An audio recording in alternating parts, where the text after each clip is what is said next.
ঘন জঙ্গলে ছিল এক শান্ত সকাল। বাতাসে শুধু পাখির ডাক আর রোদের ঝিলিক।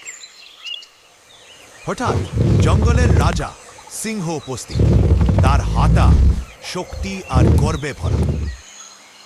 ওদিকে গাছের ডালে দুলছে এক দুষ্টু বানর। সিংহকে দেখতে সে যেন আরো মজা পেয়ে গেল। বানর বলল, রাজা, শক্তি তোমার আছে, কিন্তু মাথা কি আমার মতো দ্রুত? সিংহ রেগে গর্জে উঠল, দেখি কে বেশি চালাক। শুরু হলো লড়াই। সিংহ দৌড়াচ্ছে, লাফাচ্ছে, আর বানর এক ডাল থেকে আরেক ডালে উড়ে বেড়াচ্ছে। অল্প সময়ে সিংহ হাঁপাতে হাঁপাতে থেমে গেল।